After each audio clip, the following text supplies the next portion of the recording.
Você já parou para pensar que a sua empresa pode estar pagando impostos a mais?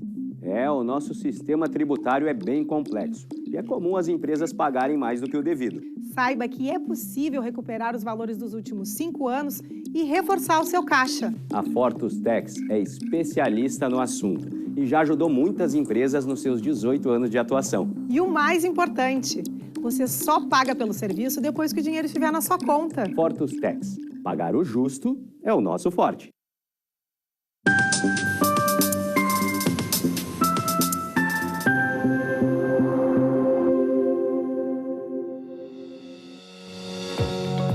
Olá, está no ar o programa Papo Certo. Comigo, Amanda de Oliveira e João Custódio. E hoje, dia 28 de fevereiro, é o Dia Mundial da Doença Rara. Boa noite, sejam bem-vindos. O nosso programa é ao vivo, de segunda a sexta, às 8 da noite, logo após o Cadeira Cativa, aqui na Ubra TV. E o tema de hoje é Economia, Tributos e Empresas. Nosso convidado de hoje é o Dr. Luiz Trindade, advogado, mestre em Direito Empresarial. Muito boa noite e obrigado pela presença no Papo Certo. Boa noite, eu que agradeço o convite de estar aqui para poder conversar sobre esses temas tão relevantes e importantes hoje. Seja bem-vindo então, Dr. Luiz. E você já pode enviar sua pergunta ou comentário pelo nosso WhatsApp 51 3029 8080, que vamos ler e o doutor responder aqui no programa. Fique aí, que já estamos voltando.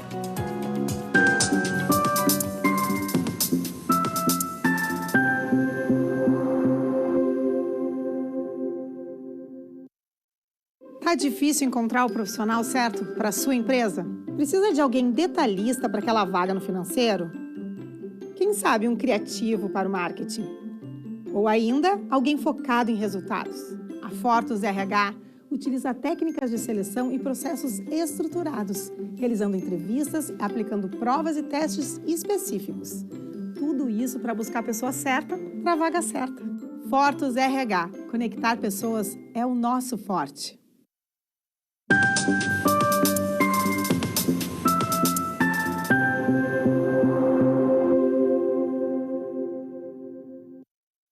Voltamos com o Papo Certo. Aproveita e participe através do nosso WhatsApp. E não se esqueçam que também estamos ao vivo pelo YouTube e Facebook, e através dessas plataformas tu já pode compartilhar o nosso programa. Bom, primeira pergunta então, da noite, doutor, por que as empresas entram em crise? Boa noite. Bom, as empresas entram em crise por inúmeras razões, né? Mas, dentre elas, o que a gente tem maior experiência, o maior problema das empresas que entram em crise é uma gestão inadequada. Então, a gente tem crise financeira, tem crise econômica, existem crises de gestão, existem vários tipos de crise. Mas o grande componente que é comum a todas elas é a má gestão da empresa.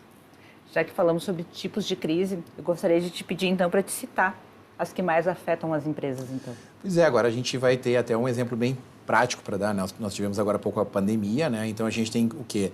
Crises setoriais, onde afetam um setor específico da economia. Nós temos crises sistêmicas, que é essa crise da pandemia que todos nós vivenciamos. Um tempo atrás, nós vivemos a crise decorrente da Lava Jato, que atingiu também um setor específico e uma série de cadeias de empresas que prestavam serviços ali ao redor, né? E temos a questão também das crises, que são as crises internas, crises gerenciais mesmo, que levam as empresas a um caminho de falência, ou de quebra, ou de falta de liquidez. Até, voltando um gancho também, essa questão das sucessões também, né? Em alguns casos é um problema bem, uma crise... Esse é um problema muito recorrente, a gente que trabalha com isso, porque boa parte das empresas, se não grande parte das empresas, elas são familiares, né? E não exatamente existe uma preparação adequada para os filhos assumirem essa sucessão e sequer também uma preparação para boa parte dos empresários, né? Porque, por vezes, o empresário ele é muito bom naquilo que ele faz, naquela atividade que ele desempenha, mas não quer dizer que ele seja um bom gestor. Então, essa é uma confusão que a gente encontra muito, né? Às vezes ele é um ótimo empresário naquele setor que ele se propõe, mas ele não é um bom gestor no negócio como um todo, né? E, doutor, e como se identifica, então, uma crise? Como é que, a empresa está em crise? Como é que a gente vai identificar isso? O primeiro passo que a gente geralmente identifica é quando a empresa para de pagar os tributos, né? Quando falta dinheiro. Quando falta dinheiro. Porque parar de pagar imposto é o dinheiro mais fácil de não pagar, mas é o mais caro também depois de pagar. Então, quando a empresa começa a ficar inadimplente na parte tributária, já é um sinal. E aí o empresário começa a trabalhar sem pagar os tributos. O que isso quer dizer? Quer dizer que ele não conta mais com o tributo como um custo, quando, na verdade, o tributo ele é a base de todo o custo dele, né? Então, um sinal que a gente dá para todo mundo é quando a empresa começa a entrar numa bola de neve, de não pagar tributo, parcelar e reparcelar, isso vira uma bola de neve e não paga, esse é um problema que pode levar para uma empresa uma crise bem difícil de reverter. Paga 2, 3 parcelas, reparcela de novo, paga 6, reparcela, deixa de pagar mais uns meses, reparcela de novo. A cultura do refis que se criou no Brasil, na verdade, que virou uma rolagem de dívida, né? E não uma forma de acertar com o fisco. Então, isso é uma coisa que acontece com muita frequência, mas agora não tem mais, né? A gente não tem mais refis. Depois a gente vai falar do que tem de novidade aí. Doutor, eu queria te pedir também para te nos citar, por gentileza, quais são, então, as etapas de uma empresa em crise? Isso é bem interessante, porque a gente não consegue dissociar a atividade empresarial do ser humano, né? Então, como funciona uma empresa? Ela nasce, ela cresce, ela chega a um ápice, e aí depois, se tu não tiver um cuidado, que essa empresa tiver uma nova projeção, ela começa um ciclo de decadência. E chega um ponto que existe o que a gente chama de estado da paralisia, que é onde o empresário não consegue mais fazer nada. E tem uma etapa que a gente chama que é a da morte, que é onde o empresário ele, inconscientemente toma decisões que levam a empresa a morrer, não tendo mais uma solução na vista dele. E qual é o problema disso? Assim, porque nesse corte, dependendo do tamanho da crise que ela chegar, ou etapa que ela chegar, tu não consegue mais reverter. E esse é um problema que a gente tem cultural no Brasil, e aqui no Rio Grande do Sul especialmente, que os empresários vão procurar ajuda quando já estão num ponto que já passou da curva. Já estão no vale da morte já. Exato. Daí já está tarde, né? Tem que procurar antes, né? Isso é importante, procurar um profissional que possa ajudar antes. Então, doutor, e como é que você ajuda as empresas a superar essa crise, então? Pois bem, isso é um desconhecimento do mercado das empresas, né? Existem empresas especializadas hoje em turnaround, ou seja, reestruturar empresas em crise. Isso pode ser feito por diversas maneiras. Pode ser feito através de uma gestão compartilhada, de uma equipe que entra para a empresa para ajudar a fazer essa gestão. Pode ser feito de forma integral, onde a empresa assume para assumir a outra empresa e afasta a família e devolve a empresa já sadia. Nós temos aí recuperação extrajudicial, nós temos a recuperação judicial. Existem várias formas hoje de ajudar uma empresa em crise. E isso é muito desconhecido do mercado do empresário. Isso é importante, então, quem está nos assistindo, o empresário está nos assistindo, está com dificuldade, né? Importante é procurar um profissional especializado que vai ajudar a sair desse momento. Eu só estava comentando no momento do ápice, né, que a empresa cresce, depois começa a ter essa decadência, né? Eu vejo muito isso em empresas que crescem bastante, chega a algum faturamento de milhões e está no momento de se profissionalizar. E nesse momento ela tem dificuldade e às vezes se ela não agir rápido, ela começa a cair. E a gente tem uma dificuldade também nesse período, que é mudar a cultura da empresa, né? Porque tu estabelecer uma profissionalização da gestão da empresa a uma certa altura, quem tem que dar esse exemplo geralmente são sócios majoritários ou dono da empresa, que é justamente quem acaba não fazendo isso, né? Então, é um problema bem comum que também se encontra, que é essa gestão, essa profissionalização. Mas a gente tem exemplos aí de empresas que fizeram isso, deram certo, depois foram para o mercado financeiro e foram vendidas, inclusive. E, doutor, como que é o mercado de empresas e escritórios, então, voltados para este trabalho? Pois é, isso é uma coisa que a gente não aprende muito na faculdade, né? Eu comentei que eu sou aqui oriundo da UBRA, né? Me formei aqui há mais de 25 anos. Mas as faculdades não preparam os profissionais hoje para esse mercado que é reestruturar as empresas em crise. Mas existe esse mercado, existe o mercado dos turnarounders, que são administradores de empresa, contadores, economistas, que são acostumados com essa gestão interina ou compartilhada de crise. Existem os escritórios de advocacia que trabalham na parte de recuperação judicial ou recuperação extrajudicial, que também é uma ferramenta muito importante. Então, só que esse é um mercado muito pequeno no Brasil, por incrível que pareça, porque poucas pessoas vão para essa área e se especializam. Então, acaba sobrando uma fatia muito grande para ser explorada. E a gente sabe muito, tem o tributarista, tem muitos tributaristas, tem o direito trabalhista, tem muito. Mas na parte da insolvência, é um mercado ainda com muito poucos profissionais, dada a demanda que a gente tem. Doutor, e qual o impacto, a gente falou de tributos antes, qual o impacto dos tributos na vida das empresas e na economia? Pois é, o impacto dos tributos na vida de todo mundo começa no pãozinho, vai na passagem de ônibus, né? Então, assim, o tributo ele tem um impacto muito importante, porque, como bem sabe, né? Recolhe um tributo errado, vai pagar muito caro. A gente tem uma carga tributária hoje muito cara, porque para aquilo que a sociedade busca e para aquilo que o empresário quer de retorno. Então, a gente paga muito caro e não tem isso. Mas o que acontece é que o tributo acaba pesando muito e, na minha opinião, ele impede o desenvolvimento das empresas, porque o empresário acaba se tornando, tem um sócio que acaba sendo o governo federal, o governo estadual, o governo municipal, o que for, né? Mas isso é muito importante porque, na minha opinião, uma carga tributária elevada, ela impede um crescimento econômico.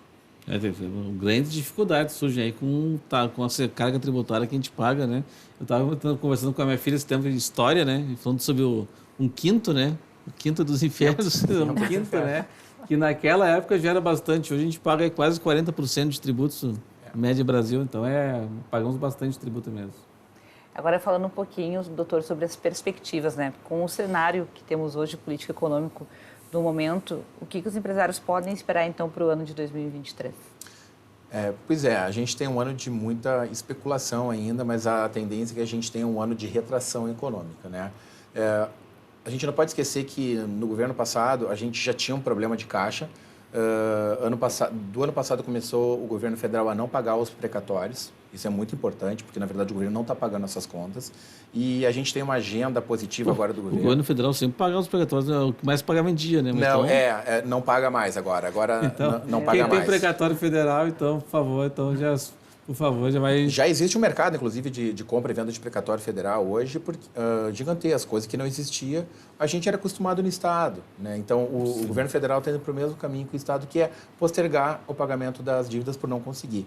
Mas o que isso tudo tem a ver? Tem a ver que a gente pode ter um ano de muita retração econômica e muito reflexo na inflação e muito reflexo também no aumento do desemprego, né? Porque, não sei se vocês lembram, mas durante a pandemia, né, que se teve todo aquele medo, o setor de serviços conseguiu absorver muito, boa parte da mão de obra que estava sem carteira assinada. E agora a gente tem uma tendência provavelmente, de tentar tributar mais o setor de serviços, pode gerar algo bem ruim. Doutor Luiz, o doutor considera que precisamos realmente de uma reforma tributária para o desenvolvimento do país? Precisamos realmente dessa... Se fala há muitos anos, né? Cada governo que assume se fala em reforma tributária. Né? Olha, desde o ano de 2000 eu faço parte do grupo de estudos da reforma tributária da OAB. Desde 2000, né? A gente passou por diversas reformas. O que eu acho que o Brasil precisa mesmo, no fundo, é uma reforma administrativa, uma reforma nos seus custos, né? Quando a gente fala em reforma tributária, é muito bonito, todo mundo fala, precisa de uma reforma tributária porque o nosso sistema é muito complexo. Sim, ele é complexo, mas não vai continuar, a reforma que a gente tem aí não vai deixar de ser menos complexo, vai deixar mais complexo do que está hoje, na minha opinião. O que a gente precisa, quando a gente pensa em reforma tributária, a gente pensa em pagar menos tributos de forma mais racional, mas não é o que a gente tem hoje, né? Então, eu acho que o Brasil sim precisa de uma reforma tributária, mas não o que a gente tem aí de proposta hoje em dia, né? Se tu pudesse nos citar, de repente, um exemplo de como isso poderia ser feito. Não, aproveitando que tantas pessoas nos assistem, né? Eu acho que uma reforma tributária que facilitaria o sistema seria a ampliação do limite do faturamento do Simples, por exemplo, né? Que o Simples é um sistema simplificado. Então, se o Simples é um sistema simplificado, por raciocínio lógico, quanto mais simplificado o sistema, melhor. Então, se tu aumentasse o faturamento do Simples para poder ser enquadrado, nós já teríamos uma simplificação. Porque 80% das empresas hoje no Brasil, das empresas ativas, na verdade, são ME e EPP, são empresas de pequeno porte e que geram são responsáveis pelo emprego de muitas pessoas, né? E estão dentro desse esquema. Então, eu entendo que uma reforma tributária seria simplificar de uma forma semelhante ao que o Simples faz hoje, né? E essa questão da simplificação, né? A Fortes também atende alguns clientes estrangeiros e esses dias estava... há 2 semanas atrás estava um cliente uruguaio, né, do ramo do varejo, que vai começar a operar aqui em Porto Alegre. E eles geralmente perguntam quanto eu vou pagar de imposto, né? E a gente fala assim, tá, mas depende, né? Depende de qual produto, é importante se é importado, se vai ser comprado aqui, se vai ser vendido para a Zona Franca de Manaus, se vai ser vendido por norte, por sudeste, se vai ser consumidor final, se vai ser para o atacado. Tem muitas variáveis, né? E essa complexidade é difícil, é tão complexo que para um brasileiro é difícil de já entender. E para um estrangeiro, então... É quase impossível. Lá atrás, no início da minha carreira, eu fui fazer um manual para um investidor estrangeiro para entender o sistema tributário do Brasil. E na época tinha PIS e COFINS, daí criaram o PIS importação, COFINS importação e ICMS importação. Aí explicar para ele que PIS e COFINS não era a mesma coisa que o PIS importação e que o COFINS importação. E dizer, mas tudo tem o mesmo nome, não é para a mesma coisa. Não, são coisas diferentes, né? É no Brasil. É uma jabuticaba, né? Uma jabuticaba.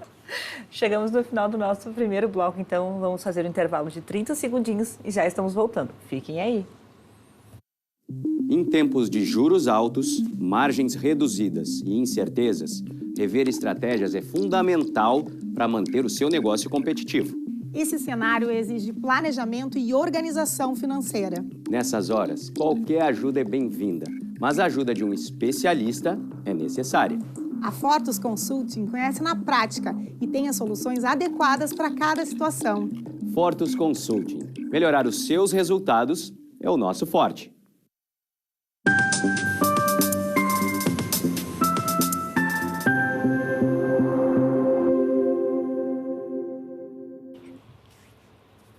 O Papo Certo está de volta e aqui nós falamos sobre as diversas áreas do direito, empreendedorismo e saúde. E eu te convido a nos seguir nas redes sociais e enviar sua pergunta ou comentário através do nosso WhatsApp, 51 3029 8080. A gente estava falando sobre a reforma tributária, né? E de que a gente pode... Tudo que está sendo negociado hoje na Câmara, né? Essas propostas que estão sendo apresentadas hoje vão ajudar?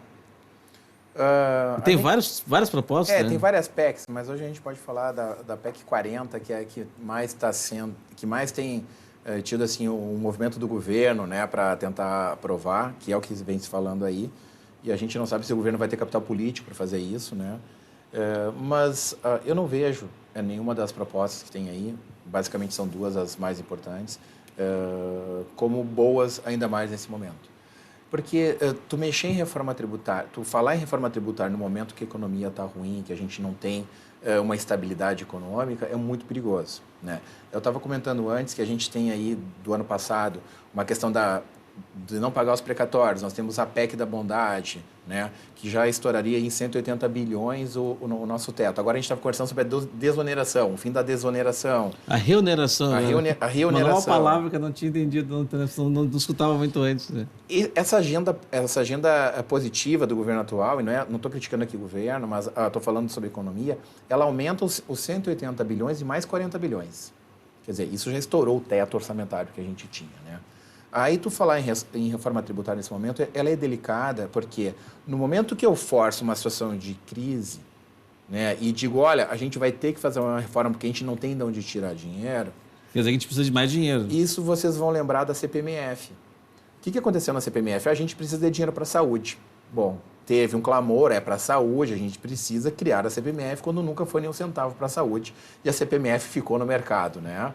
Então, a reforma tributária que a gente tem hoje... A proposta principal, ela onera principalmente o setor de serviços, que é o setor que mais vem empregando e mais vem gerando carteira assinada nos últimos tempos. E a gente está falando de onerar serviços de escolas particulares, creches, saúde, escritórios de advocacia, contabilidade, a uma alíquota que vai chegar até 25%, que é totalmente insuportável. Então, a reforma que a gente tem hoje, ela não atende nossas necessidades. E eu fui aluno do José Antônio Minatel, que é um jurista bem famoso, ele dizia o seguinte, nunca vi nenhuma reforma tributária que fosse para diminuir tributo. Todas elas falam que é para diminuir, mas elas sempre aumentam. Ou eles criam uma nova. Nós vamos unificar, nós vamos acabar, mas não existe reforma tributária para abrir mão de receita. Então, sempre ela acaba onerando e trazendo uma receita maior. Né? No risco de pedir arrecadar menos, eles criam artifícios para garantir que ela fique igual ao superior. Né? Exatamente. Chega a ser até ingênuo da nossa parte acreditar que vai ter uma reforma para fim de diminuir a carga tributária, sabendo que a gente não consegue nem pagar as contas. Né? É que nem um pai de família dizer que vai aumentar a mesada, ele não tem de onde tirar. De algum lugar ele vai tirar esse dinheiro, ou alguém não vai receber mesada. Realmente. E, doutor, qual o impacto que pode gerar na economia a decisão do Supremo Tribunal Federal sobre a relativização da coisa julgada? Essa foi a semana tensa, né? Foi a segunda semana de fevereiro, que foram 5 decisões do Supremo Tribunal Federal, uma após a outra, né? Todas elas em âmbito tributário, que deixaram o mercado, não é nem nós, os tributaristas, mas os empresários de cabelo em pé, né? O que a gente está falando aqui? As empresas discutiam 10, 15, 18 anos para saber se pagam ou não o tributo. Daí essa empresa tinha uma decisão dizendo, olha, tu não paga esse tributo. Esse tributo não faz mais parte da minha conta, não faz parte mais do meu custo. Eu já tirei ele do meu custo. Ou seja, eu tenho uma garantia que a segurança jurídica é coisa julgada, que para mim não se aplica mais. Ou seja, isso não faz mais parte do meu custo. Aí o STF diz que se depois tiver uma decisão falando sobre a mesma matéria e for contrária ao contribuinte, aquele contribuinte que já ganhou, ele não ganhou. Ou seja, isso gera um mercado de total insegurança. Quem é que com nossa sã consciência vai investir num país que tu não tem segurança jurídica, que tu tenha hoje a desconsideração da personalidade jurídica para fins trabalhistas, ambiental, tributário. É difícil o empresário querer botar o dinheiro no Brasil para fazer isso. Então, tu tem um efeito justamente o contrário. E eu sempre falo, quando esse tipo de coisa acontece, ou quando a gente tem um aumento da carga tributária, qual é o reflexo imediato do empresário? A sonegação. Isso já está sacramentado, realmente acontece, e que fala que o Brasil nem o passado é garantido, né? Nem o passado. Mas nesse caso, já foi sacramentado, então quer dizer que isso, todas as decisões que já foram feitas de forma tributária do passado podem mudar. Podem, o STJ já está adotando esse entendimento, o que falta é no Supremo Tribunal Federal decidir se vai ou não modular os efeitos, porque em tese, vamos lá, se eu tenho uma decisão, se eu ganhei uma ação na justiça dizendo que eu não devo mais PIS e COFINS, num caso concreto lá, e posterior eu tenho uma decisão que diz que as empresas devem, eu já estou devendo 5 anos para trás, se não tiver uma modulação de efeitos. Então, eu me acordei devendo 5 anos. Então, esse é o medo que se tem, que o mercado fala sobre esse tipo de coisa. O que seria essa expectativa dessa modulação? O que de fato, na vida real, o que é a modulação nesse caso? Que ela defina os efeitos dessa decisão, que ela vai ter validade e vai atingir uma relação de continuidade futura e não retroage no passado, né? Porque daqui para frente. Daqui para frente. Se tu ganhar, quer dizer que tu não tá certo. Daqui para frente, quem já tinha ganho vai começar a pagar, mas não vai retroagir 5 anos para trás, né? Doutor, e como o mercado externo enxerga isso, né? Como é que o estrangeiro que está pensando em investir no Brasil está vendo essa questão? Pergunta para o teu cliente uruguaio lá, que não sabe nem como é que... Eu nem vou falar com ele sobre isso. É verdade que ele não assiste esse programa. Senão daqui a pouco ele vai querer desistir de investir no Brasil, então eu nem vou falar disso para ele. Isso é verdade, ele não ter assistido. Não está na pauta. O mercado externo enxerga isso de forma muito ruim, né? Quando o Brasil precisa atrair investidor e dar uma segurança, a gente faz 2 coisas que são completamente o inverso, né? Quando o governo não paga seus próprios títulos, isso tira a credibilidade do juiz, ou seja, o governo não paga essas contas, então isso já é um sinal que a gente não tem uma regra que vai ser cumprida. Quando o Supremo Tribunal Federal também dá esse recado, dizendo, olha, não tem mais coisa julgada, a gente pode mudar coisas do passado, isso também faz com que empresas que tenham planejamento também não façam seu investimento, porque o Brasil acaba virando um país de risco, de alto risco, né? E o que atrai o país de alto risco? Não é aquele investimento sólido que vai gerar emprego, é um capital especulativo. Chega só por causa dos juros. Exatamente. Aí o que a gente tem? O aumento da inflação. O dinheiro é caro, né? A gente já teve agora um reflexo que se retirou muito do dinheiro do crédito imobiliário, que já tem uma garantia que é a alienação fiduciária, que essa garantia veio para justamente baratear o custo e agora já subiu e já se retraiu de novo. E agora nós chegamos no momento de fazer a interação com a nossa audiência, que nos enviaram mensagens aqui através do nosso WhatsApp. Temos visto um aumento do número de recuperações judiciais e grandes empresas como a Americanas e Oi entrando em recuperação. Na sua avaliação, doutor, por que isso acontece? Telespectador de Guaíba. Isso vem acontecendo, o que está acontecendo agora, nós estamos falando de 2 empresas do setor de varejo, vamos dizer assim, né? Provavelmente o varejo ele vai ter um impacto muito grande, já se está falando no mercado que vai ter uma sucessão de recuperações judiciais por cadeia. A gente comentava antes... Então, quem está pensando em investir agora no mercado de varejo em ações, então já fica um alerta aqui do Dr. Luiz que cuidado. A gente se especula no mercado, já falaram de Tokstok, agora falaram de Centauro, empresas que estão devolvendo espaços em galpões de e-commerce. Lojas de shopping. Lojas de shopping. Quando o CEO vai para a imprensa e pede e renuncia, isso já é um sinal ruim, né? Mas, na prática, a gente teve um período de crise durante a pandemia que o mercado esperou que tivesse uma avalanche de recuperação judicial e não veio. Isso foi muito intrigante, porque as pessoas perguntaram por que isso não aconteceu, né?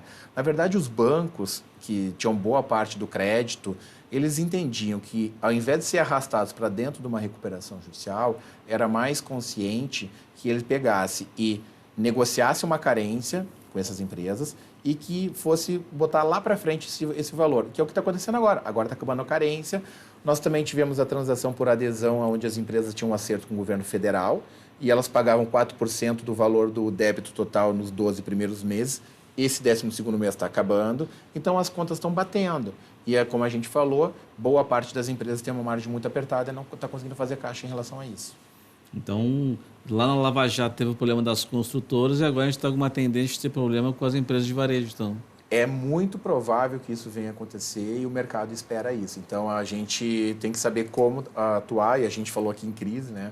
Então, provavelmente, já tem muito mercado, os profissionais estão sendo acionados para tratar com essas empresas aí. Doutor, e quais ferramentas para recuperar uma empresa em crise? Elas são, e se essas ferramentas disponíveis no mercado hoje, elas são eficientes?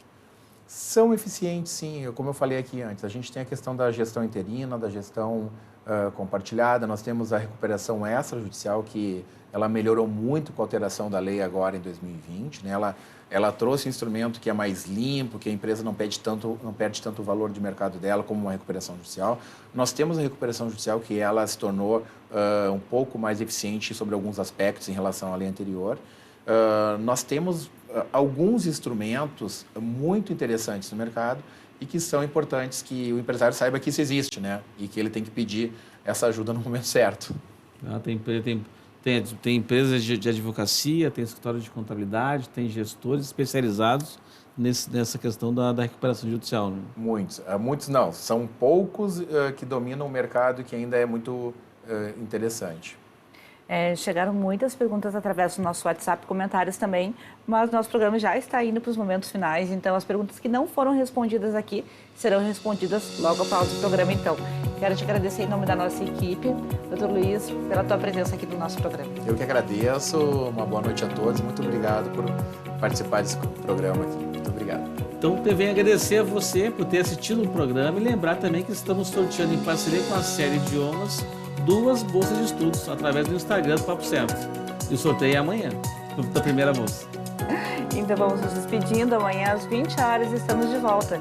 Vamos receber a psicóloga Tamara de Paris, que falaremos sobre competências comportamentais alta performance. Esperamos vocês. Até lá.